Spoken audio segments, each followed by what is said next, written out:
In the name of Allah, the most gracious, the most merciful. All praises and thanks are due to Allah. Blessings and peace be upon His messenger. My dear students, Assalamu alaikum. I'm your physics teacher, Umar Manzoor, and I am going to deliver an MDCAT lecture number 3. Students, this lecture is related to the unit current electricity. तो आइए start करते हैं. जी students, current electricity का ये पहला lecture है और overall जो है वो थर्ड लेक्चर है. अब इसमें हम सबसे पहले डिस्कस कर लेते हैं लेक्चर के कंटेंट्स क्या हों. तो सबसे पहले हम डिस्कस करेंगे concept of steady current. Next हम डिस्कस करेंगे ओहम्स लॉ इन डिटेल और इससे रिलेटेड इंपॉर्टेंट एमसीक्यूज जो होंगे. नेक्स्ट स्टूडेंट्स डिस्कस करेंगे resistivity and it's dependence on the temperature. ये टॉपिक को इन डिटेल डिस्कस करेंगे और इसी टॉपिक के अंदर temperature coefficient of resistance as well as the temperature coefficient of resistivity को डिस्कस करेंगे. और लास्ट पे देखेंगे students practice and past paper MCQs, चंद एक इनकी प्रैक्टिस करेंगे. तो सबसे पहले जो है वो स्टार्ट करते हैं करंट इलेक्ट्रिसिटी से. करंट इलेक्ट्रिसिटी जो है it is branch of physics which deals with the charges in motion. तो ये हमारे पास पहला एमसीक्यू इस टॉपिक का इस लेक्चर का बन गया कि करंट इलेक्ट्रिसिटी में हम डिस्कस करते हैं चार्जेस इन मोशन. इससे प्रीवियसली अगर बात की जाए हमने इलेक्ट्रोस्टैटिक्स में डिस्कस किया था charges in the state of rest. तो करंट इलेक्ट्रिसिटी और इलेक्ट्रोस्टैटिक्स में क्या फर्क है, वहां पे चार्जेस रेस्ट में डिस्कस किए थे, यहाँ पे चार्जेस जो है वो इन मोशन डिस्कस करेंगे. और चार्जेस इन मोशन को फर्दर जो है वो डिफाइन किया जाता है इन टर्म्स ऑफ करंट. तो फिर हम नेक्स्ट मूव करते हैं इलेक्ट्रिक करंट के ऊपर. इलेक्ट्रिक करंट स्टूडेंट्स क्या है, it is the time rate of flow of the charge. बड़ी सिंपल सी डेफिनेशन. अगर इसको मैथमेटिकली लिखा जाए इलेक्ट्रिक करंट को रिप्रेजेंट किया जाता है आई के सिंबल के साथ. It is equals to time rate of flow of the charge.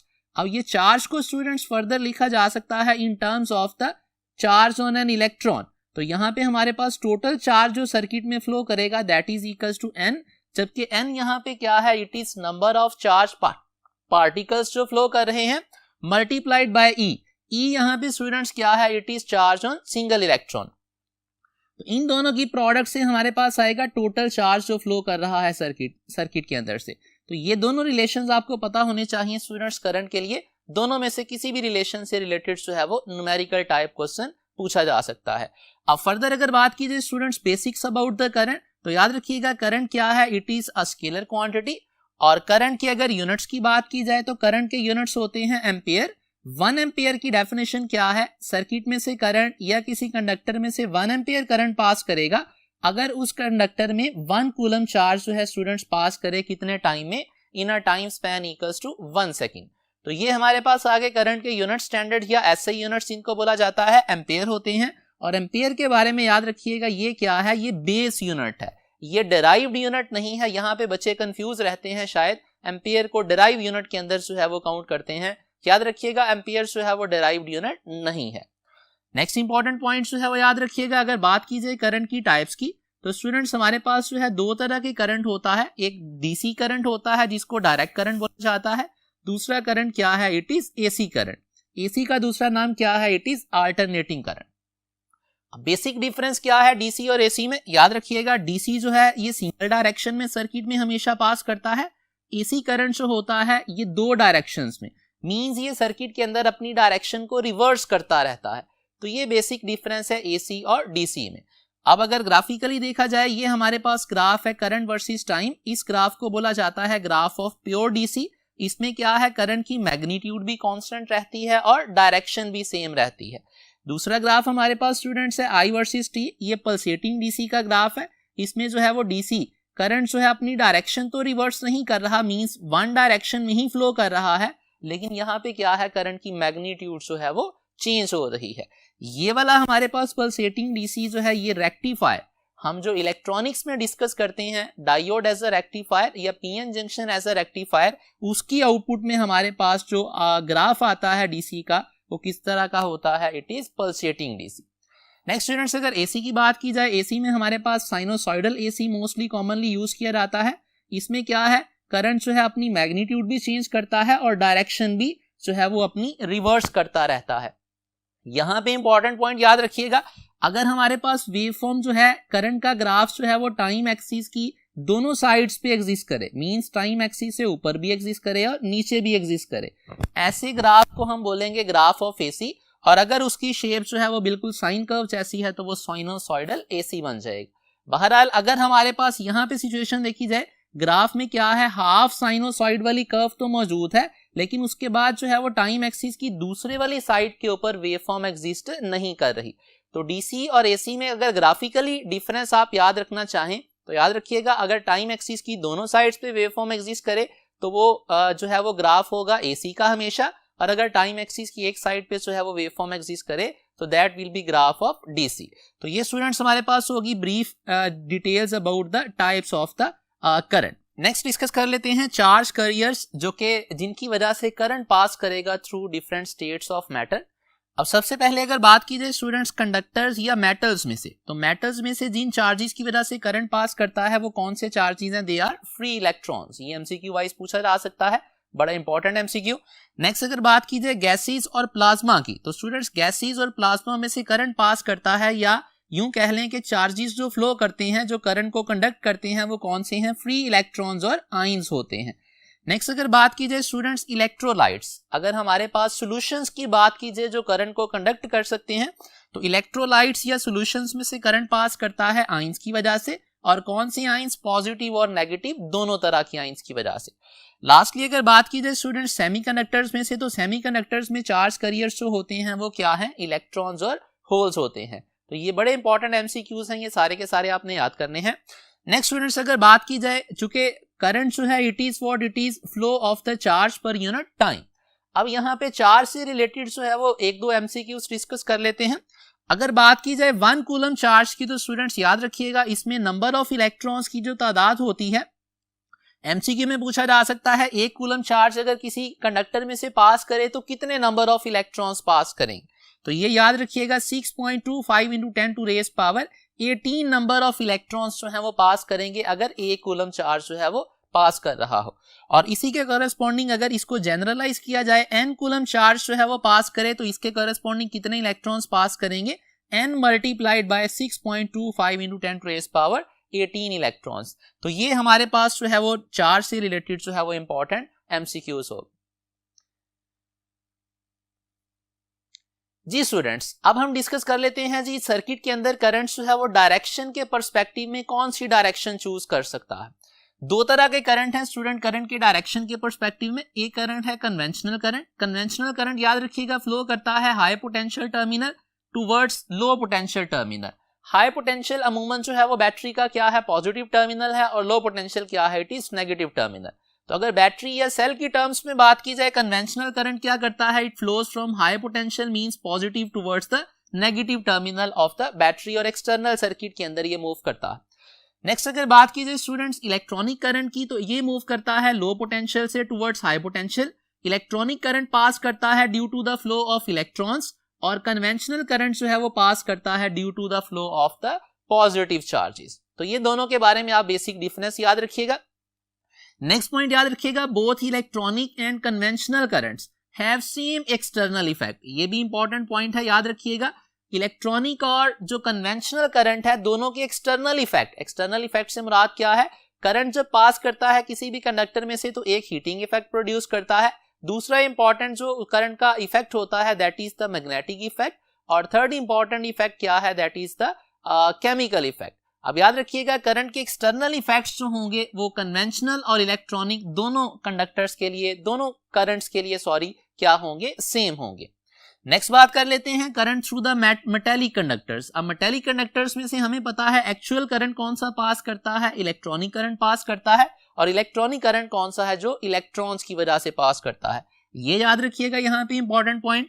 Next याद रखिएगा electrons moves against the electric field. यहाँ पे ये फॉर एग्जांपल एक कंडक्टर है, इस कंडक्टर के इस एंड को बैटरी के पॉजिटिव से कनेक्ट कर दिया, इस एंड को किससे कनेक्ट कर दिया?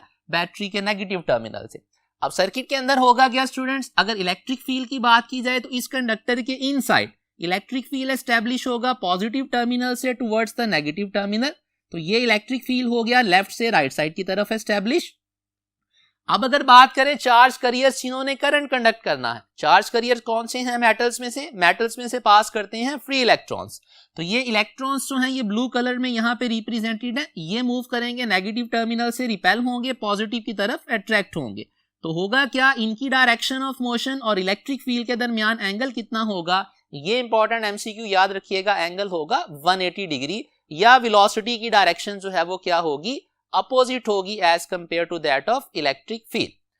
नेक्स्ट स्टूडेंट्स बात कर लेते हैं यहाँ पे करंट कैरिंग कंडक्टर जो है उसका अगर स्टेटस डिस्कस किया जाए तो याद रखिएगा करंट कैरिंग कंडक्टर हमेशा क्या होता है, इट इज इलेक्ट्रिकली न्यूट्रल।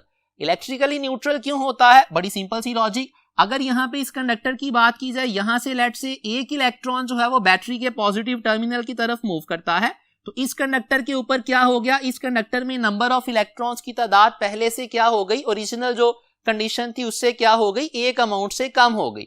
तो होना क्या चाहिए, अगर इलेक्ट्रॉन्स की तादाद कम हुई तो इस कंडक्टर के ऊपर पॉजिटिव नेट चार्ज आना चाहिए। लेकिन eight the very same time होता क्या है, जितने नंबर ऑफ इलेक्ट्रॉन्स यहां से बैटरी के पॉजिटिव टर्मिनल में एंटर होते हैं, उतने ही number of electrons negative terminal से क्या है, इस कंडक्टर के अंदर एंटर हो जाते हैं। तो एज अ होल जो है, अगर कंडक्टर की बात की जाए, कंडक्टर का स्टेटस क्या होता है, कंडक्टर ऑलवेज रिमेन्स न्यूट्रल। तो ये भी इंपॉर्टेंट एमसीक्यू याद रखिएगा।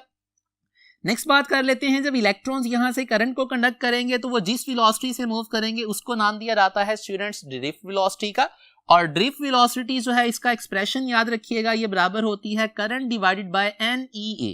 एन यहाँ पे नंबर ऑफ पार्टिकल्स हैं जो मूव कर रहे हैं, ई एक पार्टिकल का चार्ज है जो कि चार्ज ऑन एन इलेक्ट्रॉन के बराबर होता है, ए क्या है यहाँ पे, area of cross section of the conductor. Next इसी फॉर्मूले को अगर रिप्लेस किया जाए करंट को in terms of potential difference and resistance, तो यहाँ पे ये रिलेशन आ जाएगा, drift velocity is equals to potential difference divided by NEA into resistance of the conductor. Next students यहाँ पे डिस्कस कर लेते हैं ड्रिफ्ट वेलोसिटी क्या होती है, it is of the order of 10 to raise पर -3 मीटर पर सेकंड। इसकी वैल्यू जो है of the order of 10 to raise पर -3 मीटर पर सेकंड होती है। इसका ये हरगिज मतलब नहीं कि एग्जैक्ट वैल्यू जो है वो 10 टू रेस पर -3 होगी। 10 टू रेस पर -3 के कोई भी मल्टीपल साथ में मौजूद होगा, मींस टू से दैट कि वेलोसिटी जो होगी उसकी वैल्यू क्या होगी, 1 × 10 टू रेस पर -3 हो सकती है, 2 × 10 टू रेस पर -3 हो सकती है, एंड सो ऑन। नेक्स्ट याद रखिएगा ड्रिफ्ट वेलोसिटी किसी भी पर्टिकुलर सिचुएशन के अंदर इसकी वैल्यू क्या होती है, कांस्टेंट होती है या यूनिफॉर्म होती है। नेक्स्ट स्टूडेंट्स याद रखिएगा ड्रिफ्ट वेलोसिटी का रिलेशन करंट के साथ डायरेक्ट है और अप्लाइड पोटेंशियल डिफरेंस के साथ डायरेक्ट है, प्रोवाइडेड दैट बाकी सारे के सारे पैरामीटर्स जो ऊपर वाले फॉर्मूलाई हैं उनमें क्या रखे जाएं, कांस्टेंट रखे जाएं। लास्ट पे देखिएगा स्टूडेंट्स ड्रिफ्ट वेलोसिटी जो है इसका रिलेशन अगर रेजिस्टेंस के साथ बात की जाए तो रेजिस्टेंस के साथ ड्रिफ्ट वेलोसिटी का रिलेशन क्या होता है, इट इज इनवर्स। तो यहाँ पे हमारे पास हो गए ड्रिफ्ट वेलोसिटी से रिलेटेड चंद एक इंपॉर्टेंट पॉइंट्स। अब हम स्टूडेंट्स डिस्कस कर लेते हैं important MCQs related to the electric current. तो यहाँ पे देखिएगा पहला MCQ, electric device sends 100 coulomb charge through a conductor in 20 second. अब हमारे पास चार्ज गिवन है, हमारे पास क्या है, टाइम की वैल्यू गिवन है, पूछा गया है द करंट फ्लोइंग, तो करंट कितना फ्लो करेगा। सिंपली स्टूडेंट्स यूज करेंगे I is equals to Q/T। Q की वैल्यू यहाँ पे क्या है, इट इज 100 कूलम, ये वैल्यू 100 कूलम आ गई, और टाइम की वैल्यू क्या है, इट इज 20 सेकेंड्स। तो 100 को 20 पे डिवाइड करेंगे तो करंट की वैल्यू स्टूडेंट्स क्या आ जाएगी, इट विल बी 5 एम्पियर, और 5 एम्पियर क्या है, it is option alpha. Next students देखिएगा अगला MCQ, current through metals is due to. अब मेटल्स में से करंट अभी हमने डिस्कस किया किसकी वजह से पास करता है, एक्चुअल करंट जो है it is because of electrons. तो इसका मतलब है मेटल्स में से करंट जो है वो किसकी वजह से फिर पास करेगा, फ्री इलेक्ट्रॉन्स की वजह से। तो सारी ऑप्शंस में से फिर करेक्ट आंसर क्या बना, it is option alpha. Next MCQ देखिएगा स्टूडेंट्स, हमारे पास क्या है, 1 × 10 टू रेज़ पर 7 इलेक्ट्रॉन्स। ये इलेक्ट्रॉन्स की हमें क्या गिवन है, इलेक्ट्रॉन्स की हमें तादाद यहाँ पे दे दी गई। तो इतने नंबर ऑफ इलेक्ट्रॉन्स जो हैं पास करते हैं through a conductor in 1 micro second. Time कितना है, it is 1 micro second. Current in micro amperes, important wording क्या है, करंट की वैल्यू हमने फाइंड करनी है माइक्रो एम्पियर्स में। एम्पियर्स के अंदर स्टूडेंट्स करंट की वैल्यू नहीं पूछी गई बल्कि किसमें पूछी गई है, माइक्रो एम्पियर्स में। तो इसको हम यूज करते हैं relation I is equals to, हमारे पास Q/T का रिलेशन था। अब Q की जगह पे स्टूडेंट्स यहाँ पे प्लग इन किया जा सकता है N × E। तो जब इसकी जगह NE पुट करेंगे तो हमारे पास करंट बराबर आएगा NE/T। अब यहाँ पे N की जगह पे नंबर ऑफ इलेक्ट्रॉन्स जो पास कर रहे हैं उनकी तादाद पुट कर देते हैं 10 टू रेज़ पर 7। E की जगह charge on single electron that is 1.6 × 10 to raise पर -19 डिवाइडेड बाय टाइम स्टूडेंट्स कितना गिवन है, it is 1 micro second, means to से 10 टू रेज़ पर -6 सेकेंड। तो ये वैल्यूज प्लग इन करेंगे। अब यहाँ पे 10 टू रेज पावर्स को अगर सॉल्व किया जाए स्टूडेंट्स तो हमारे पास क्या बनेगा, ये 10 टू रेज पावर +7, ये -6 10 टू रेज पावर जब न्यूमिनेटर में जाएगी तो ये +6 बन जाएगी, +6 ये वाली पावर और +7 ये मिलके बना देंगे +13। +13 को जब सिंप्लीफाई करेंगे इस -19 वाली पावर के साथ तो हमारे पास आ जाएगा 10 टू रेज पावर -6। तो क्या बनेगा answer, 1.6 into 10 to raise power -6 ampere. अब 10 टू रेज पावर -6 एम्पियर किसके बराबर होगा, this will be equals to micro ampere. तो इसका मतलब है हमारे पास आंसर आएगा 1.6 माइक्रो एम्पियर। 1.6 माइक्रो एम्पियर किस ऑप्शन में मौजूद है स्टूडेंट्स। अब यहाँ पे देखिएगा 10 टू रेज पावर -6 है, यहाँ पे क्या है 10 टू रेज पावर -3 है, यहाँ पे 10 टू रेज पावर 0 है। 10 टू रेज पावर 0 का मतलब क्या है, इसका मतलब सिंपली 1 है। और यूनिट्स क्या पूछे गए थे स्टेटमेंट के अंदर बोले गए थे माइक्रो एम्पियर्स। तो माइक्रो एम्पियर्स अंडरस्टूड है सारी ऑप्शंस के साथ मौजूद है। तो इसका मतलब है हमारा जो आंसर यहाँ पे करेक्ट होगा that will be answer Charlie.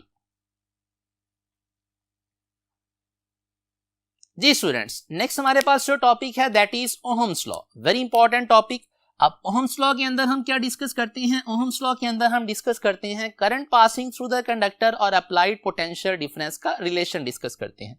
तो ओहम्स ने क्या बोला था, उसने कहा था जी current passing through the conductor is directly proportional to the applied potential difference provided that क्या चीज कांस्टेंट रहे, फिजिकल स्टेट जो है वो कंडक्टर की क्या रहे, सेम रहे। अब फिजिकल स्टेट से यहाँ पे क्या मुराद है, फिजिकल स्टेट से मुराद है टेम्परेचर एक्सेट्रा।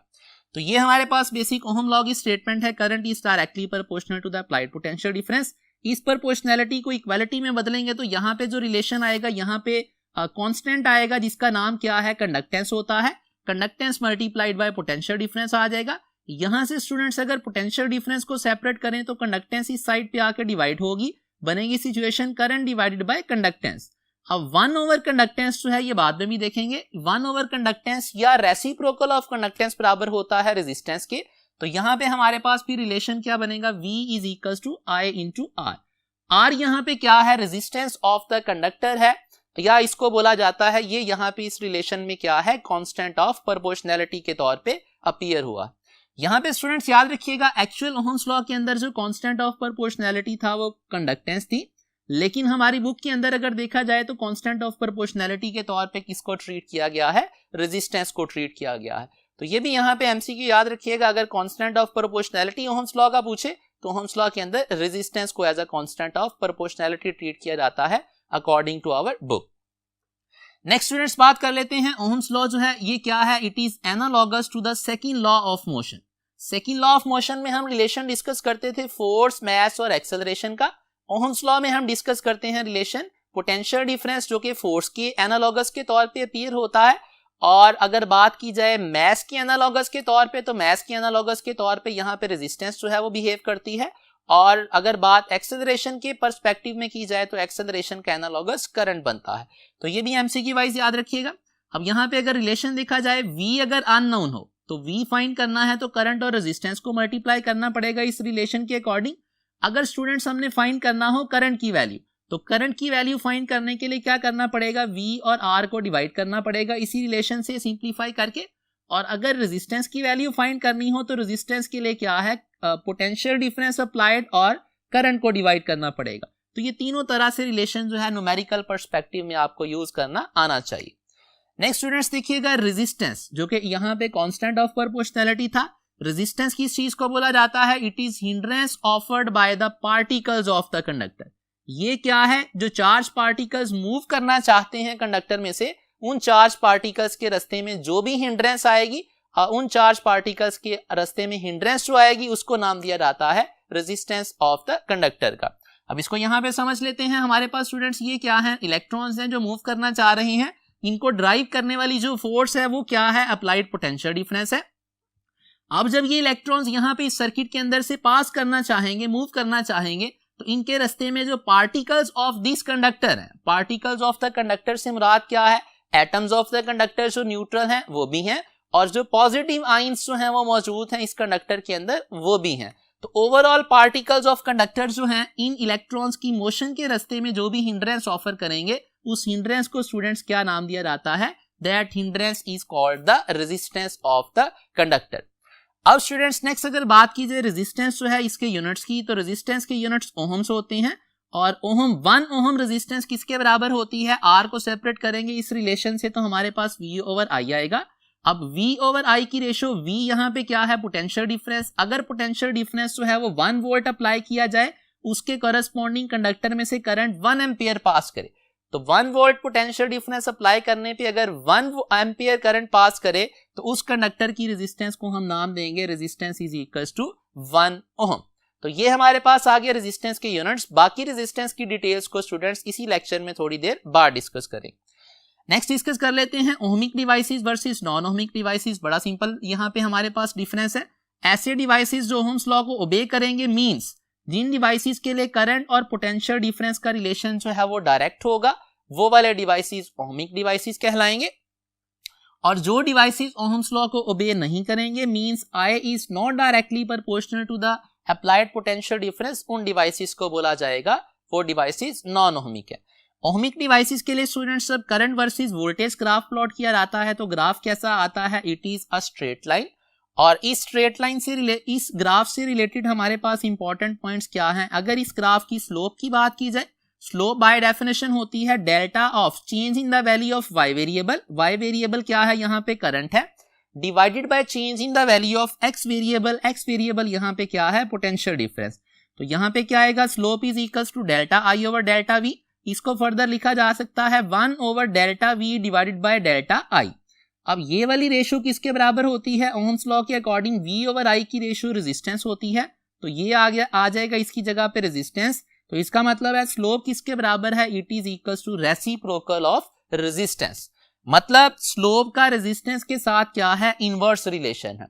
इसका मतलब है I वर्सेस V जब ग्राफ प्लॉट किया जाएगा तो जितनी स्लोप ज्यादा होगी उतनी रेजिस्टेंस कम होगी and vice versa.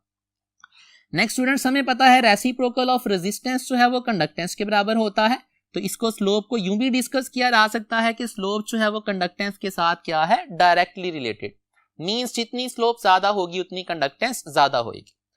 Next students अगर बात की जाए इस ग्राफ से स्लोप की वैल्यू कैलकुलेट करने की, तो याद रखिएगा स्लोप इज इक्वल्स टू, इसकी एक और डेफिनेशन होती है टेंजेंट ऑफ एंगल थीटा।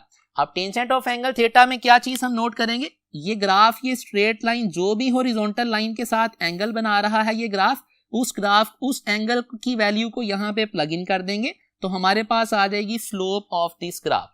अब जो भी स्लोप की वैल्यू होगी, स्लोप एक्चुअली किसको रिप्रेजेंट करती है, it represents the conductance.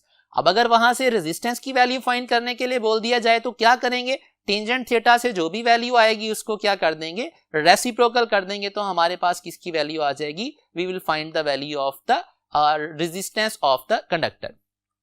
Next students बात की जाए अगर ओहमिक डिवाइसेस के लिए स्लोप की वैल्यू याद रखिएगा कांस्टेंट होती है। और ओहमिक डिवाइसेस की एग्जांपल्स में क्या कौन से डिवाइसेस शामिल हैं, ऐसे डिवाइसेस जो मेटल से बने हैं और मेटल्स में से कौन से वाली मेटल्स जो हमारे पास बेस्ट मेटल्स के तौर पे काउंट होती हैं। या जनरली अगर बात की जाए तो ओहमिक डिवाइसेस में कौन से डिवाइसेस शामिल हैं, मेटेलिक डिवाइसेस या metallic conductors at low potential differences. Actually low potential differences पे क्या होगा, मेटेलिक कंडक्टर्स का टेम्परेचर और रेजिस्टेंस ऑलमोस्ट कांस्टेंट रहती हैं तो वो बिहेव करते हैं एज ओहमिक डिवाइसेस। नेक्स्ट अगर नॉन ओहमिक डिवाइसेस की बात की जाए स्टूडेंट्स, इनके ग्राफ में हमारे पास फिलामेंट बल्ब का ग्राफ याद रखिएगा। ये ग्राफ इनिशियली जो है वो स्ट्रेट लाइन होता है, फाइनली जाके जो है वो ये स्ट्रेट लाइन प्रोपोर्शनैलिटी खत्म हो जाती है। विच मीन्स कि स्ट्रेट लाइन प्रोपोर्शनैलिटी अगर मौजूद नहीं है तो इसका मतलब है डिवाइस क्या है, नॉन ओहमिक। इसका मतलब फिलामेंट बल्ब क्या है, नॉन ओहमिक। और अगर बात की जाए सेमीकंडक्टर डायोड की, इसका ग्राफ जो है फर्स्ट और थर्ड क्वार्टर में आता है हमारे पास जो है इस रेक्टेंगुलर कोऑर्डिनेट सिस्टम में। और इसमें याद रखिएगा ये फर्स्ट क्वार्टर में जो ग्राफ आता है ये फॉरवर्ड बाइस पीएन जंक्शन या सेमीकंडक्टर डायोड का ग्राफ है, करंट वर्सेस वोल्टेज। और जो थर्ड क्वार्टर में आता है हमारे पास ये क्या है, रिवर्स बाइस पीएन जंक्शन का करंट वर्सेस वोल्टेज रिलेशन। तो यहां से भी पता चलता है चूंकि ग्राफ स्ट्रेट लाइन नहीं है, सेमीकंडक्टर डायोड भी क्या है, it is non ohmic device. Next यहाँ पे भी अगर बात की जाए इन ग्राफ्स के लिए भी स्लोप किसको रिप्रेजेंट करेगी, रेसिप्रोकल ऑफ रेजिस्टेंस, या डायरेक्टली किसको रिप्रेजेंट करेगी, कंडक्टेंस को। और इन ग्राफ्स के लिए क्या होगा हमारे पास, स्लोप की वैल्यू, रेजिस्टेंस की वैल्यू और कंडक्टेंस की वैल्यू, कोई भी वैल्यू कांस्टेंट नहीं होगी। कांस्टेंट अगर वैल्यू आएगी स्लोप की या रेजिस्टेंस की या कंडक्टेंस की तो डिवाइस ओहमिक बनेगा, अगर कांस्टेंट नहीं होगी तो डिवाइस क्या बनेगा, नॉन ओहमिक बनेगा। नेक्स्ट स्टूडेंट्स, अगर एग्जांपल्स की बात की जाए तो एग्जांपल्स में फिलामेंट बल्ब, सेमीकंडक्टर, डायोड और रियल लाइफ के अंदर जो है जितने भी हम डिवाइसेस जो है वो most of the times discuss कर रहे होते हैं, सारे डिवाइसेस के अंदर जो है वो क्या होता है, जब हम करंट पास करते हैं टेम्परेचर चेंज होता है, रेजिस्टेंस चेंज होती है, और अगर रेजिस्टेंस चेंज हो जाए तो डिवाइस क्या हो जाता है, नॉन ओहमिक बन जाता है। यहाँ पे स्टूडेंट्स ओहमिक डिवाइसेस में एक और पॉइंट यहाँ पे याद रखिएगा, हमारे पास अगर दो ग्राफ यहाँ पे दिए जाएं, मीन्स टू से ये एक ग्राफ है दैट इज ग्राफ 1 और दूसरा ग्राफ यहाँ पे और एक और कंडक्टर के लिए दे दिया जाए दैट इज ग्राफ 2। पहले वाले ग्राफ का एंगल हॉरिजॉन्टल लाइन के साथ θ1 है, दूसरे वाले ग्राफ का एंगल हॉरिजॉन्टल लाइन के साथ क्या है, इट इज θ2। अब अगर हमें कह दिया जाए यहाँ पे रेजिस्टेंसेस की रेशो फाइंड करें इन दोनों डिवाइसेस के लिए, तो हम क्या करेंगे, इन दोनों डिवाइसेस के लिए रेजिस्टेंसेस की रेशो फाइंड करने के लिए क्या करेंगे, tangent θ2 divided by tangent θ1। Tangent of angle θ2 की वैल्यू गिवन है, θ1 की वैल्यू गिवन है, जस्ट हम क्या करेंगे, इनकी वैल्यूज यहाँ पे प्लग इन कर देंगे तो हमारे पास जो है R1 रेशो R2 आ जाएगी। अब यहाँ पे जरा नोट कीजिएगा, रेजिस्टेंसेस की रेशो बराबर है थीटास की इनवर्स रेशो और साथ में क्या है, उनका टेंजेंट भी लेना है। ये रिलेशन ऐसे क्यों है यहाँ पे, बड़ी सिंपल सी बात, स्लोप चूंकि टेंजेंट थीटा के डायरेक्टली बराबर थी और स्लोप का रिलेशन रेजिस्टेंस के साथ क्या था, इनवर्स था, तो इसका मतलब है R1 रेशो R2 करेंगे तो दूसरी साइड पे क्या आएगा, tangent of angle θ2 divided by tangent of angle θ1। तो यहाँ पे सिंपली क्या करेंगे, ये एंगल्स की वैल्यूज प्लग इन करेंगे, हमारे पास जो है रेजिस्टेंसेस की रेशो उसकी वैल्यू कैलकुलेट की जा सकती है। जी स्टूडेंट्स, नेक्स्ट हमारे पास जो टॉपिक है that is combination of the resistors. अब यहाँ पे हम कॉम्बिनेशंस डिस्कस करते हैं टिपिकली कौन कौन से, सीरीज कॉम्बिनेशन और दूसरा क्या है, पैरेलल कॉम्बिनेशन। सीरीज कॉम्बिनेशन में रेजिस्टर्स जो हैं वो एंड टू एंड कनेक्टेड होते हैं, मींस हमारे पास रेजिस्टर्स जो हैं वो क्या है, रेजिस्टर R1 का एक एंड R2 के साथ, R2 का जो दूसरा एंड होगा वो R3 एंड सो ऑन। जितने भी नंबर ऑफ रेजिस्टर्स हैं वो क्या है, एंड टू एंड कनेक्टेड हैं एक दूसरे के साथ। अब सीरीज कॉम्बिनेशन के लिए चंद एक प्रॉपर्टीज याद रखिएगा, सीरीज कॉम्बिनेशन में करंट की वैल्यू सारे रेजिस्टर्स में से सेम पास करती है, तो इसका मतलब है सीरीज के अंदर इस रेजिस्टर में से पास होने वाला करंट I1, इस रेजिस्टर में से पास होने वाला करंट और जो सोर्स से करंट आएगा वो सारे के सारे करंट क्या होंगे, एक दूसरे के इक्वल होंगे।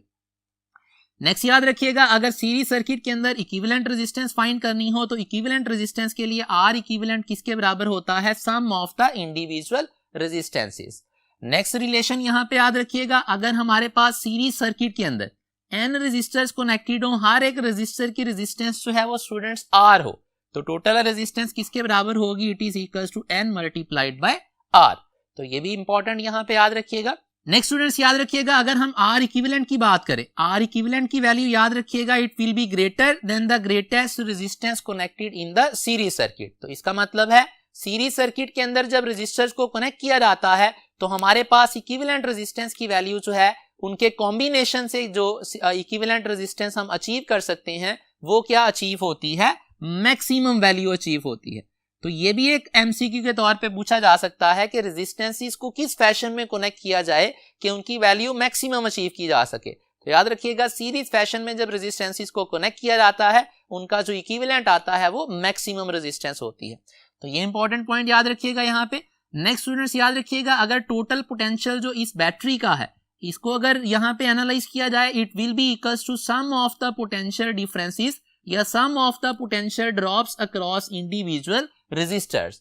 मीन सारे रेजिस्टर्स के पोटेंशियल डिफरेंसेस को ऐड करेंगे तो हमारे पास बैटरी का पोटेंशियल आएगा।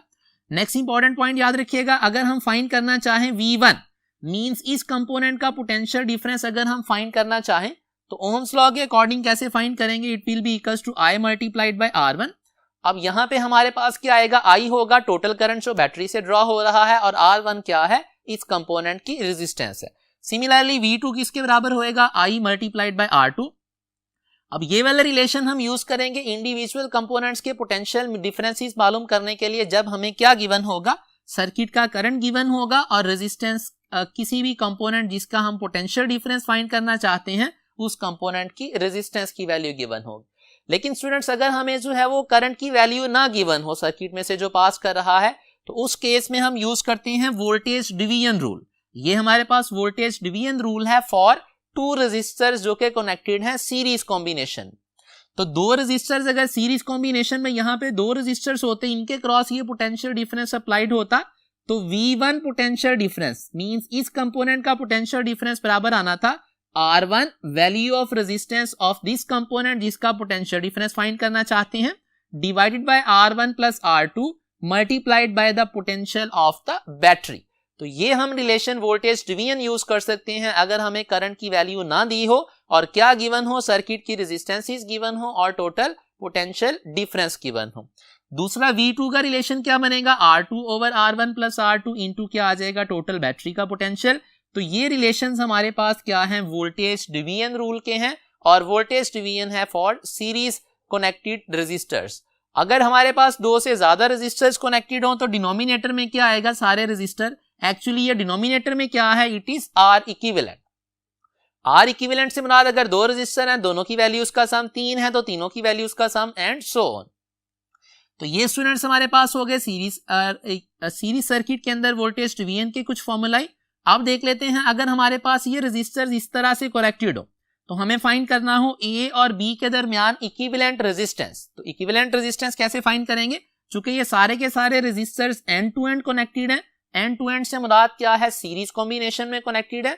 अब सीरीज कॉम्बिनेशन में अगर रेजिस्टर्स कनेक्टेड हो तो हमारे पास इक्विवेलेंट किसके बराबर आएगी, सारों की वैल्यूज को ऐड कर लेंगे। जब इन चारों की वैल्यूज को ऐड करेंगे तो RAB क्या आएगा, it will be equals to 4 multiplied by R, और R क्या है, एक कंपोनेंट की रेजिस्टेंस।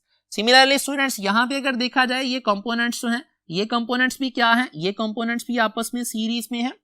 अब सीरीज में कनेक्टेड रेजिस्टेंसेस की पहचान क्या है, बड़ी सिंपल सी बात। यहाँ पे तो सिंपल सिचुएशन थी, एक ही लाइन के अंदर कनेक्टेड थे, हमने कह दिया ये क्या है, सारे के सारे सीरीज में कनेक्टेड हैं। अगर हमारे पास एक लाइन के अंदर कंपोनेंट्स ना कनेक्टेड हो, जैसे यहाँ पे सिचुएशन है, तो याद रखिएगा सीरीज की पहचान क्या होती है। लेट्स से बात करते हैं इस रजिस्टर नंबर 1 और इस रजिस्टर नंबर 2 की। इन दोनों के दरमियान अगर डिस्कशन की जाए, इन दोनों का क्या है, एक टर्मिनल कॉमन है, दूसरा टर्मिनल इस R का 1 वाली रेजिस्टेंस का A पे कनेक्टेड है और 2 वाली रेजिस्टेंस का टर्मिनल दूसरा जो है इस पॉइंट पे कनेक्टेड है, जिसको मैं C का नाम दे देता हूं। तो इसका मतलब हुआ इस रेजिस्टेंस 1 और रेजिस्टेंस 2 में कितने कंपोनेंट्स कॉमन है, जस्ट एक कंपोनेंट, एक टर्मिनल जो है वो क्या है, कॉमन है। तो याद रखिएगा अगर दो कंपोनेंट्स, दो रेजिस्टर्स का सिर्फ एक टर्मिनल कॉमन हो, दूसरा टर्मिनल डिफरेंट पॉइंट्स पे कनेक्टेड हो, ऐसे कंपोनेंट्स, ऐसे रेजिस्टर्स को बोला जाता है they are in series fashion. Similarly students अगर इस रेजिस्टर और थर्ड वाले रेजिस्टर की बात की जाए, इन दोनों का आपस में कंपैरिजन, तो क्या सिचुएशन है, यहाँ पे इन दोनों का एक टर्मिनल क्या है, C पे लगा हुआ है, इन दोनों का दूसरा टर्मिनल, थर्ड वाली रेजिस्टेंस का दूसरा टर्मिनल B पे है और सेकंड वाली का दूसरा टर्मिनल जो है वो कहां पे है, it is connected eight D। Means क्या हुआ, सेकंड और थर्ड रेजिस्टेंसेस का भी एक टर्मिनल क्या है, कॉमन है, दूसरा टर्मिनल डिफरेंट पॉइंट पे कनेक्टेड है, तो ये भी दोनों आपस में सीरीज में होंगे। तो ये तीनों चूंकि आपस में सीरीज में है, इक्विवेलेंट रेजिस्टेंस क्या आएगी, सारों की वैल्यूज ऐड करें, इक्विवेलेंट रेजिस्टेंस यहाँ पे आ जाएगी 3R। नेक्स्ट स्टूडेंट्स देखिएगा अगर पैरेलल कॉम्बिनेशन की बात की जाए, पैरेलल कॉम्बिनेशन में क्या है, रेजिस्टर्स कनेक्टेड होते हैं, resistors are connected in sideways fashion.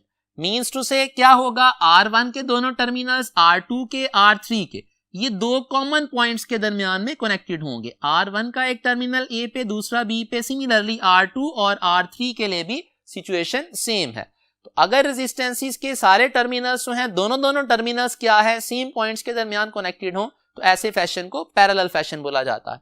Parallel fashion में याद रखिएगा स्टूडेंट्स हमारे पास पोटेंशियल डिफरेंसेस जो हैं वो सेम होते हैं और हर कंपोनेंट का पोटेंशियल डिफरेंस किसके बराबर होगा, to the applied potential difference, that is the potential difference of the battery. Next students याद रखिएगा अगर पैरेलल में इक्विवेलेंट रेजिस्टेंस फाइंड करनी हो तो हम फॉर्मूला यूज करते हैं 1/RE is equals to 1/R1 plus 1/R2 plus up to so on. तो यहां से अगर हम बात करें शॉर्टकट्स की, तो अगर n number of resistors connected हो, हर रेजिस्टर की रेजिस्टेंस R के बराबर हो, मींस इक्वल वैल्यूज के अगर n रेजिस्टर्स कनेक्टेड हो पैरेलल में, तो इक्विवेलेंट रेजिस्टेंस कैसे आएगी, it will be equals to R divided by n। Means एक रेजिस्टर की वैल्यू को नंबर ऑफ रेजिस्टर से डिवाइड करेंगे तो इक्विवेलेंट रेजिस्टेंस आ जाएगी। नेक्स्ट शॉर्टकट याद रखिएगा, अगर इक्विवेलेंट रेजिस्टेंस फाइंड करनी हो, दो रेजिस्टर्स कनेक्टेड हो पैरेलल, तो उनकी इक्विवेलेंट रेजिस्टेंस बराबर होती है product of the resistances individual divided by their sum. So यहाँ पे याद रखिएगा ये दोनों शॉर्टकट्स, एक्चुअली ये दोनों शॉर्टकट्स क्या है, इसी रिलेशन से डिड्यूस्ड हैं, लेकिन ये वाला रिलेशन जो है वो समटाइम्स यूज करते हुए बच्चे मिस्टेक क्या करते हैं, यहां से वैल्यूज राइट साइड की कैलकुलेट कर लेते हैं और लास्ट पे जो कि यहाँ पे लेफ्ट साइड पे क्या है 1/RE लिखा है, लास्ट पे स्टूडेंट्स क्या करते हैं मिस्टेक, वो 1/RE को रेसिप्रोकल करना क्या है भूल जाते हैं। तो यहाँ पे इसलिए फिर हम क्या करेंगे, दो शॉर्टकट्स याद करेंगे। ये शॉर्टकट क्या है, इक्वल वैल्यू के रेजिस्टर्स के लिए है और उनकी तादाद n हो सकती है। ये वाला फॉर्मूला जो है ये जस्ट दो रेजिस्टर्स के लिए जो पैरेलल में कनेक्टेड हैं उनके लिए एप्लीकेबल है। नेक्स्ट स्टूडेंट्स याद रखिएगा, पैरेलल फैशन में हमारे पास इक्विवेलेंट रेजिस्टेंस की वैल्यू सर्किट में लगे किसी भी रेजिस्टर की रेजिस्टेंस से क्या होगी, छोटी होगी। आसान अल्फाज में यूं कहा जा सकता है कि पैरेलल फैशन के अंदर जब हम रेजिस्टर्स को कनेक्ट किया जाता है तो उनकी इक्विवेलेंट रेजिस्टेंस का जो आंसर होता है वो उनके किसी भी कॉम्बिनेशन की निस्बत क्या है, मिनिमम आता है। नेक्स्ट याद रखिएगा, अगर टोटल करंट की बात की जाए जो बैटरी से ड्रॉ होगा, वो टोटल करंट क्या होगा, कुछ करंट इस रजिस्टर में से पास करेगा, कुछ करंट इस रजिस्टर में से और कुछ करंट क्या है थर्ड रजिस्टर में से। तो इसका मतलब है टोटल करंट बैटरी का किसके बराबर होगा, सम ऑफ द करंट्स जो कि इंडिविजुअल कंपोनेंट्स में से पास कर रहा। नेक्स्ट देखिएगा, अगर I1 इस कंपोनेंट का करंट निकालना हो तो ओहम्स लॉ के अकॉर्डिंग V/R1 से निकाला जा सकता है, I2 क्या आएगा, V/R2 से निकाला जा सकता है। लेकिन ये तब हम रिलेशन यूज करेंगे करंट के लिए जब हमें पोटेंशियल डिफरेंस गिवन हो और कंपोनेंट की रेजिस्टेंस गिवन हो। लेकिन स्टूडेंट्स अगर हमें जो है वो पोटेंशियल डिफरेंस ये वाला बैटरी का ना गिवन हो, हमें गिवन हो सोर्स से आने वाला टोटल करंट, I करंट अगर हमें प्रोवाइड कर दिया जाए और रेजिस्टेंसेस की वैल्यूज प्रोवाइड कर दी जाए, तो यहाँ पे दो रेजिस्टर्स के लिए सिर्फ हम डिस्कस करेंगे, तीन के लिए डिस्कशन की जरूरत नहीं है। दो रेजिस्टर्स के लिए करंट डिवीजन रूल जो है वो याद रखिएगा, just like voltage division rule यहाँ पे करंट डिवीजन रूल है। I1 करंट किसके बराबर होगा, वैल्यू ऑफ अदर रेजिस्टेंस। इन दोनों में जरा डिफरेंस नोट करिएगा, यहाँ पे क्या था, V1 is equal to R1/R1 plus R2। यहाँ पे क्या है, I1 is equal to value of other resistance, means I1 यहाँ पे फाइंड करना है तो यहाँ पे R1 नहीं बल्कि R2 पुट करना है। R2 divided by R1 plus R2, denominator दोनों का सेम है, मल्टीप्लाइड बाय यहाँ पे टोटल पोटेंशियल डिफरेंस था, यहाँ पे क्या आ जाएगा, टोटल करंट जो होगा जो सोर्स से आ रहा है, जो बैटरी से आ रहा है। तो ये हमारे पास करंट डिवीजन आ गया रूल पहले कंपोनेंट के लिए। दूसरे के लिए क्या आएगा, I2 will be equal to R1/R1 plus R2 multiplied by the total current. अब एक एग्जांपल देख लेते हैं जिसमें इक्विवेलेंट रेजिस्टेंस फाइंड करनी है। लेट्स से स्टूडेंट्स ये हमारे पास तीन रेजिस्टर्स हैं इक्वल वैल्यूज के, ए और बी के दरमियान में हमें कहा गया है रेजिस्टेंस फाइंड करें। अब तीनों रेजिस्टर्स किस फैशन में कनेक्टेड हैं, they are in parallel fashion.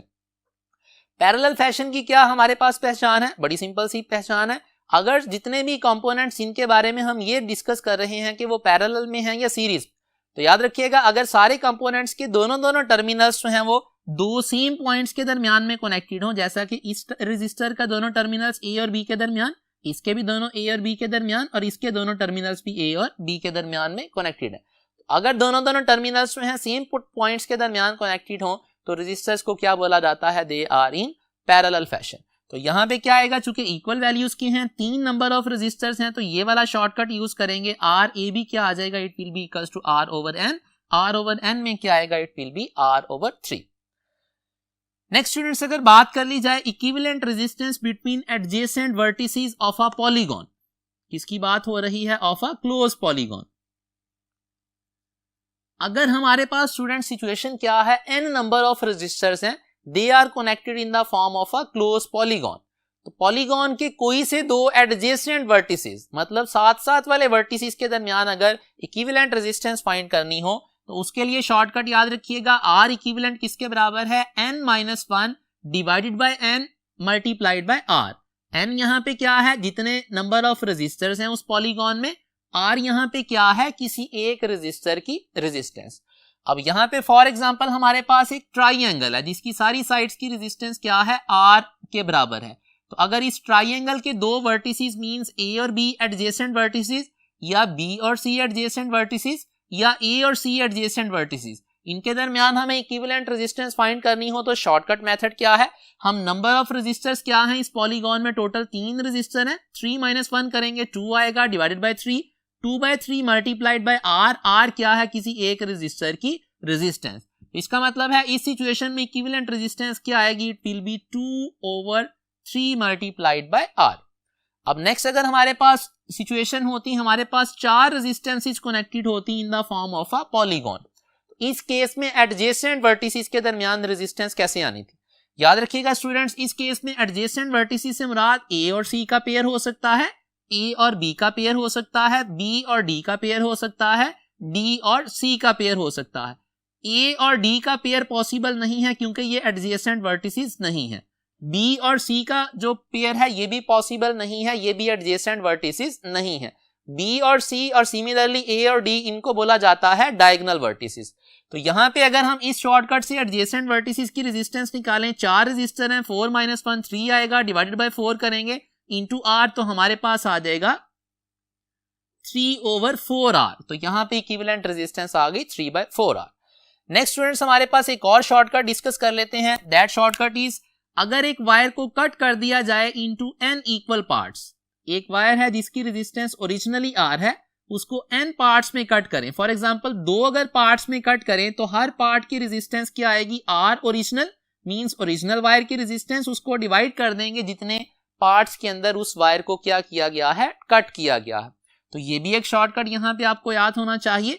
अब यहां पे सिचुएशन जो है वो एमसीक्यू वाइज इस तरह दी जा सकती है कि एक वायर है जिसकी रेजिस्टेंस क्या है, R के बराबर, उस वायर को फॉर एग्जांपल कट कर लिया गया 5 इक्वल पार्ट्स में, तो हर पार्ट की रेजिस्टेंस क्या बनेगी students, that will be equals to R/5। अब इसका मतलब नेक्स्ट फिर क्वेश्चन में क्या पूछा जा सकता है, नेक्स्ट पूछा जा सकता है कि अगर उन सारे पार्ट्स को आपस में पैरेलल कनेक्ट कर दिया जाए तो उनके पैरेलल फैशन की इक्विवेलेंट रेजिस्टेंस क्या होगी।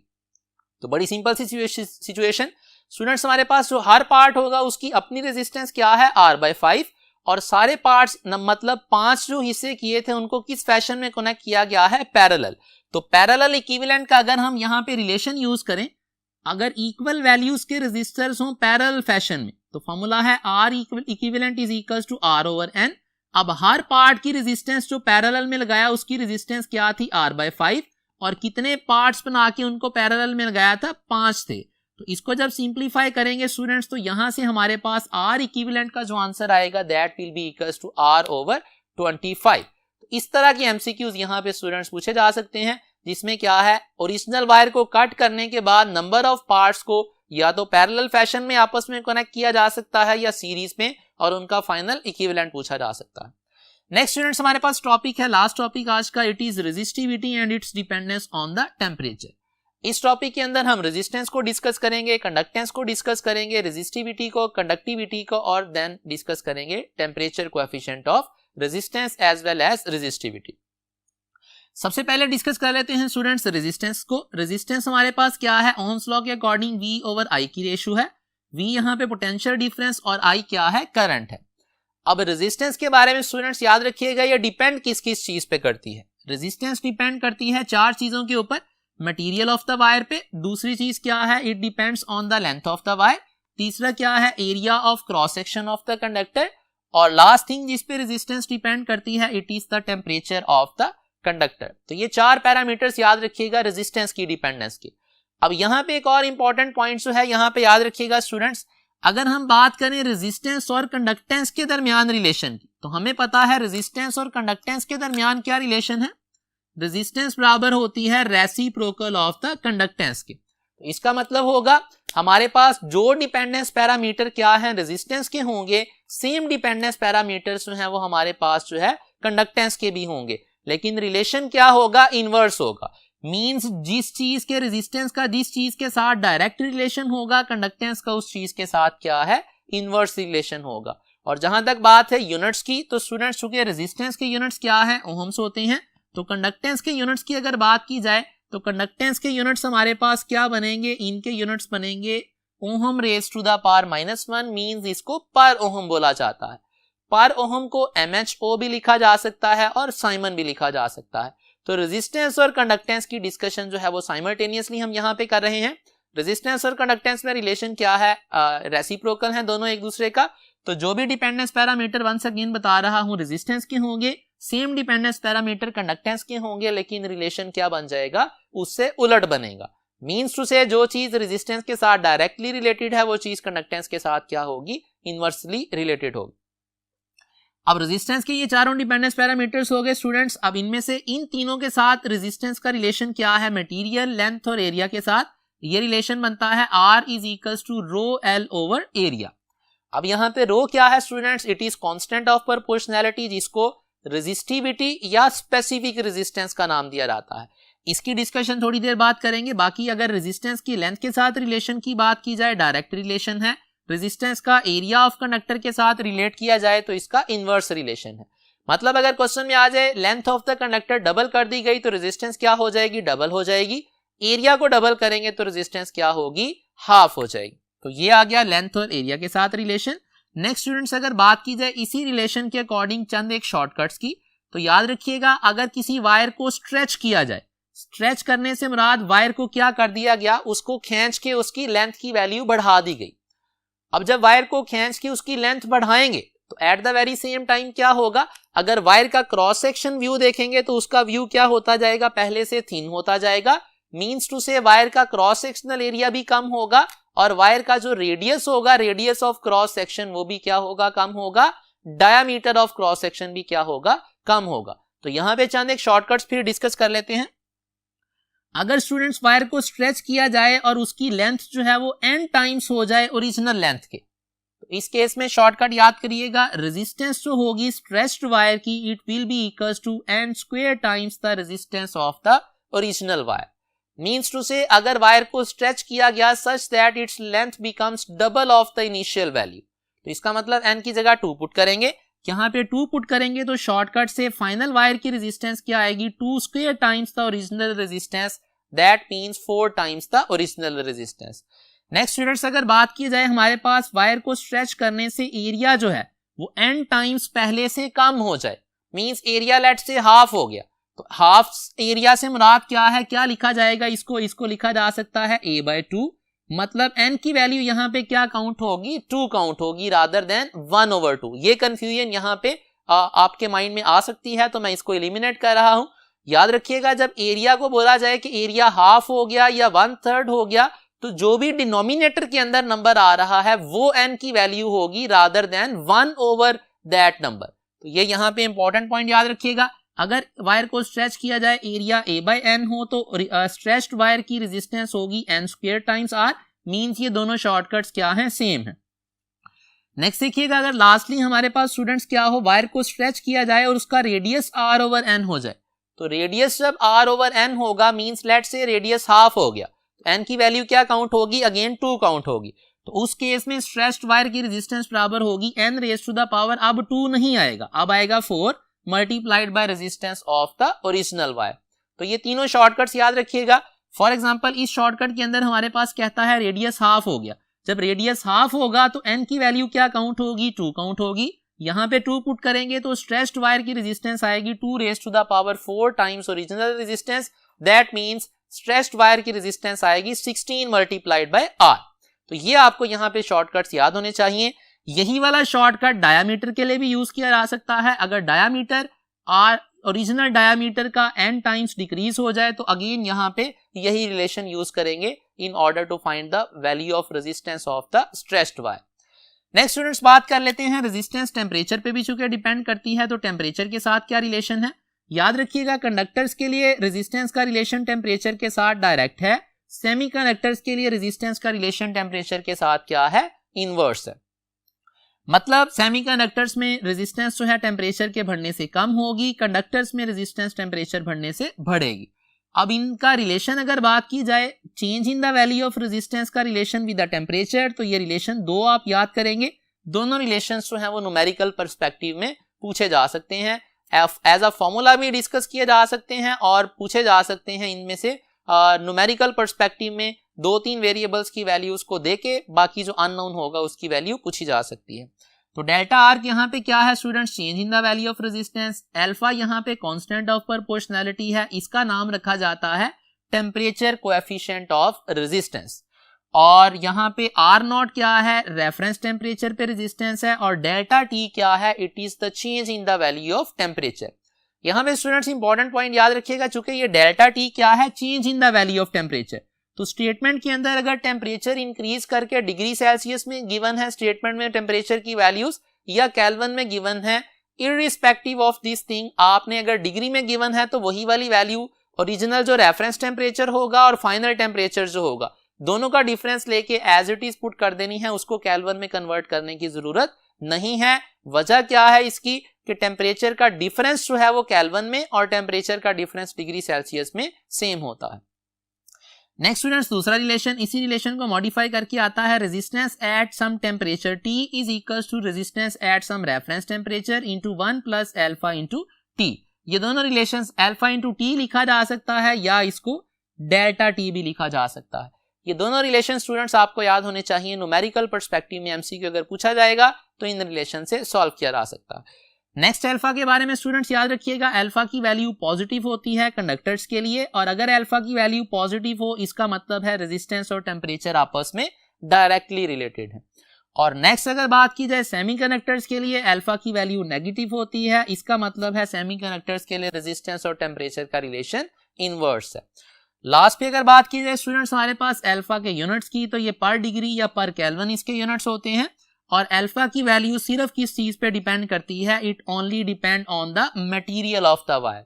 अल्फा की वैल्यू इस चीज पे डिपेंड नहीं करती कि लेंथ ऑफ द वायर क्या है, एरिया ऑफ द वायर क्या है, या वायर का मटेरियल क्या है।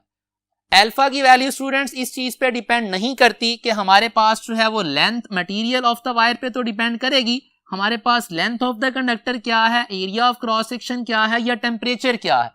इन तीनों पैरामीटर्स के ऊपर अल्फा की वैल्यू डिपेंड नहीं करेगी, सिर्फ एक पैरामीटर है जिसपे अल्फा की वैल्यू डिपेंड करती है, और वो कौन सा है, it is the material of the wire. अब स्टूडेंट्स नेक्स्ट फर्दर जो है वो डिटेल्स डिस्कस करते हैं रेजिस्टिविटी की। अब रेजिस्टिविटी की डिटेल्स को डिस्कस करने के लिए व्हाइट बोर्ड दोबारा स्टार्ट करते हैं।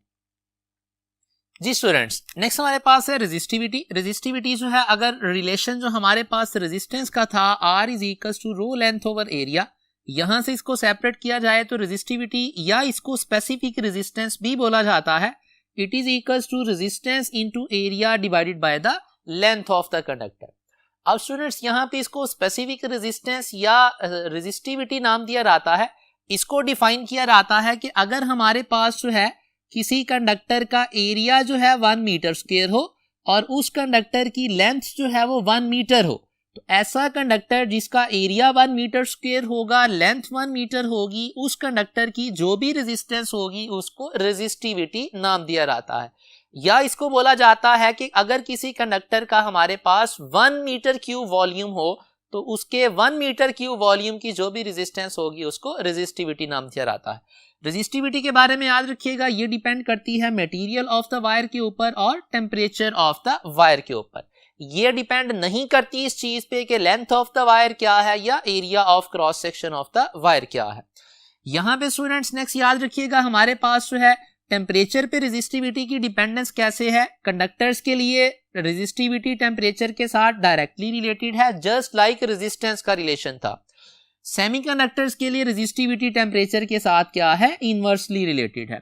और यहां से जब हम रिलेशन जो है वो बनाते हैं टेम्परेचर के साथ रेजिस्टिविटी का, तो जैसे हमारे पास रेजिस्टेंस के लिए रिलेशन आया था delta R is equal to alpha R naught into delta T, उसी रिलेशन को मॉडिफाई करके लिखा जा सकता है delta rho is equal to alpha rho naught into delta T.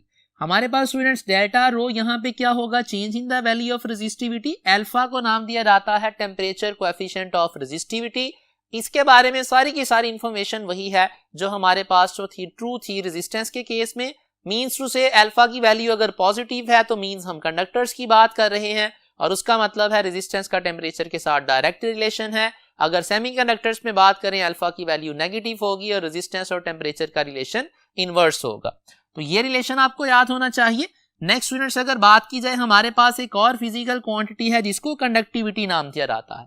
Conductivity याद रखिएगा बराबर होती है रेसिप्रोकल ऑफ रेजिस्टेंस के। तो इसके यूनिट्स क्या होंगे, जो हमारे पास रेजिस्टिविटी के यूनिट्स हैं, यहां से अगर हम रेजिस्टिविटी के यूनिट्स फाइंड करें वो ओहम इंटू मीटर बनेंगे, और कंडक्टिविटी के यूनिट फिर क्या बन जाएंगे, पर ओहम पर मीटर। पर ओहम को लिखा जा सकता है MHO या इसको लिखा जा सकता है साइमन बी। तो हमारे पास फिर कंडक्टिविटी के यूनिट्स क्या बनेंगे, reciprocal to that of resistivity. अब चूंकि कंडक्टिविटी रेजिस्टिविटी का रेसिप्रोकल है तो जो डिपेंडेंस पैरामीटर रेजिस्टिविटी के हैं सेम डिपेंडेंस पैरामीटर्स जो हैं वो क्या होंगे, कंडक्टिविटी के भी होंगे। लेकिन रिलेशन क्या होगा, जैसे हमने रेजिस्टेंस और कंडक्टेंस के बारे में बोला था, रिलेशन जो होगा रेजिस्टेंस के डिपेंडेंस पैरामीटर का कंडक्टेंस के साथ जब रिलेट करेंगे तो रिलेशन क्या हो जाएगा, जो रिलेशन डायरेक्ट था वो इनवर्स हो जाएगा एंड वाइस वर्सा। सेम चीज यहाँ पे कंडक्टिविटी के लिए भी ट्रू है, जो रिलेशन रेजिस्टिविटी का जो है किसी पैरामीटर के साथ डायरेक्ट है वो कंडक्टिविटी के लिए क्या बन जाएगा, इनवर्स बन जाएगा। नेक्स्ट स्टूडेंट्स याद रखिएगा, कॉपर और सिल्वर और एडिंग टू दिस गोल्ड भी जो है ये क्या है, बेस्ट कंडक्टर्स के तौर पे काउंट होते हैं और बेस्ट कंडक्टर्स जो हैं वो क्या करते हैं, मिनिमम रेजिस्टेंस और रेजिस्टिविटी सर्किट में ऑफर करते हैं। नेक्स्ट पॉइंट अगर बात की जाए स्टूडेंट्स हमारे पास कॉपर के लिए, तो ये ग्राफ याद रखिएगा, resistivity versus temperature graph. Initially ये स्ट्रेट लाइन होता है, उसके बाद इसकी जो है वो ग्राफ की शेप जो है वो स्ट्रेट लाइन से मॉडिफाई होके कर्व में बदल जाती है। तो ये ग्राफ जो है रिलेशन शो करता है कॉपर के लिए, रेजिस्टिविटी टेम्परेचर के बढ़ने से क्या होती है, इनिशियली लीनियरली बढ़ती है और कुछ देर के बाद क्या है, उसका रिलेशन नॉन लीनियर हो जाता है। यहाँ पे स्टूडेंट्स एक दो और पॉइंट्स याद रखिएगा, ये जो अल्फा पैरामीटर है, अल्फा का नाम टेम्परेचर कोएफिशिएंट ऑफ रेजिस्टिविटी इस रिलेशन में है और प्रीवियस में क्या था, टेम्परेचर कोएफिशिएंट ऑफ रेजिस्टेंस था। याद रखिएगा अगर हमारे पास दो कंडक्टर्स के लिए, दो मेटल्स के लिए रेजिस्टिविटी की वैल्यू सेम हो जाए, मींस इस रो की वैल्यू सेम हो जाए, तो उन दो मेटल्स को किस तरह से डिस्टिंग्विश किया जाता है ये एक एमसीक्यू में पूछा जाता है। तो याद रखिएगा अगर दो मेटल्स की रेजिस्टिविटी सेम हो जाए, उनको डिस्टिंग्विश करने के लिए हम टेम्परेचर कोएफिशिएंट ऑफ रेजिस्टिविटी या रेजिस्टेंस की हेल्प लेते हैं। डेफिनेटली फिर क्या होगा, अगर उनकी रेजिस्टिविटी सेम है तो अल्फा की वैल्यू क्लियरली उनकी फिर क्या होगी, डिफरेंट होगी। तो ये एक इंपॉर्टेंट पॉइंट यहां पे याद रखिएगा। जी स्टूडेंट्स, लास्ट पे चंद एक एमसीक्यूज और पास पेपर एमसीक्यूज डिस्कस करते हैं। तो पहला एमसीक्यू है, person has 5 resistors each of value R, find the ratio of maximum to minimum resistance by their combination. अब हमने ये लेक्चर में डिस्कस किया मैक्सिमम रेजिस्टेंस कब आती है, जब रेजिस्टर्स को सीरीज में लगाया जाता है। तो इसका मतलब है R मैक्स की अगर बात की जाए सीरीज में लगाने से आएगी, और सीरीज में हमने कहा था अगर इक्वल वैल्यूज के रेजिस्टर हो तो फॉर्मूला क्या था, n मल्टीप्लाइड बाय R। अब यहां पे चूंकि 5 रेजिस्टर हैं तो क्या आएगा, मैक्सिमम रेजिस्टेंस की वैल्यू 5R आ जाएगी। और अगर मिनिमम रेजिस्टेंस की बात की जाए, लेक्चर में डिस्कस किया हमने, मिनिमम रेजिस्टेंस कब आती है, जब रेजिस्टर्स पैरेलल में कनेक्टेड होते हैं। पैरेलल के केस में हमारे पास रेजिस्टेंस इक्विवेलेंट का फॉर्मूला क्या था, R/N वाला रिलेशन। तो R/N में N की जगह पे आ जाएगा 5। अब यहां पे सिंप्लीफाई करेंगे स्टूडेंट्स, ये R कैंसिल हो जाएगा इस R के साथ, 5 ऊपर जाके इससे मल्टीप्लाई होगा तो R max to R min की रेशो क्या आ जाएगी, इट विल बी 25। तो ये हमारे पास आ गया आंसर 40। नेक्स्ट स्टूडेंट्स हमारे पास क्वेश्चन है, copper wire has length and area L and A respectively, और इस वायर की इनिशियल रेजिस्टेंस जो है इट इज R। अब पूछा गया है, if we half the length and diameter of the wire what will be the new resistance. अगर लेंथ भी हाफ कर दी जाए और डायमीटर भी हाफ कर दिया जाए तो पूछा गया है हमारे पास नई वायर की रेजिस्टेंस जो है वो क्या होगी। तो स्टूडेंट्स यहां पे हमें रिलेशन पता है, R is equals to rho length over area. Area को जब रिप्लेस किया जाता है students in terms of diameter तो हम लिख सकते हैं rho length divided by pi d square over 4।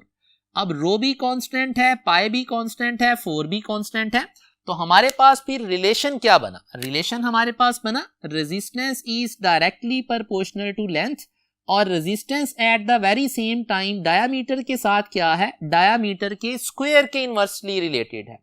अब जरा यहां पे चेक कीजिएगा, हमारे पास क्या कहा गया, लेंथ की वैल्यू हाफ की गई। स्टेटमेंट में लेंथ की वैल्यू अगर हाफ करेंगे स्टूडेंट्स तो रेजिस्टेंस की वैल्यू क्या होनी है, लेंथ के हाफ करने से हाफ हो जानी है। नेक्स्ट अगर eight the very same time diameter को हाफ किया जाए तो डायामीटर के हाफ करने से स्टूडेंट्स क्या फर्क आना है, डायामीटर को जब हाफ करेंगे तो हमारे पास जो रेजिस्टेंस की वैल्यू है वो 4 टाइम्स पहले से इंक्रीज हो जानी है, क्योंकि रेजिस्टेंस का डायामीटर के स्क्वायर के साथ इनवर्स रिलेशन है। तो जब दोनों चीजों के इफेक्ट को साइमल्टेनियसली जो है वो डिस्कस करेंगे लेंथ के हाफ होने से रेजिस्टेंस हाफ होनी है, डायमीटर के हाफ होने से रेजिस्टेंस 4 टाइम्स होनी है। एक एरो कैंसिल हो गया इस एक एरो के साथ, तो रेजिस्टेंस के ऊपर नेट इफेक्ट क्या आ गया, वो आ गया रेजिस्टेंस की वैल्यू डबल हो जाएगी। तो इसका मतलब है इस क्वेश्चन का आंसर फिर क्या बन गया, इट इज चार्ली। दूसरा मेथड स्टूडेंट इसी क्वेश्चन को सॉल्व करने का क्या है, उसके लिए हम शॉर्टकट यहां पे नोट कर लेते हैं। R prime divided by R, modified wire की resistance over original resistance is equals to, हमारे पास आ जाएगा length of the modified wire over diameter square of the modified wire divided by length of the original wire divided by diameter of the original wire का square.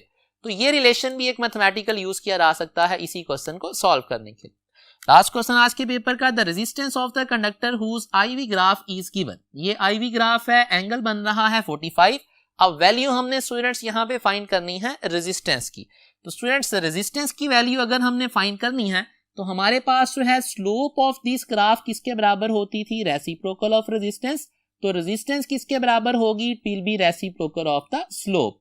अब अगर slope की बात की जाए तो स्लोप होती है टेंजेंट थीटा, थीटा की जगह पे प्लग इन कर दें 45, टेंजेंट 45 पे किसके बराबर होता है 1 के। तो रेजिस्टेंस की वैल्यू यहाँ पे क्या आ जाएगी 1 ओहम। सो इस क्वेश्चन का आंसर क्या बन गया, it is alpha. That is all from this lecture students. Hope so आपको सारे के सारा लेक्चर बड़ी डिटेल में समझ आ गया होगा। For further practice please consult step worksheets. अपना ख्याल रखिएगा। अल्लाह हाफिज, अस्सलाम वालेकुम।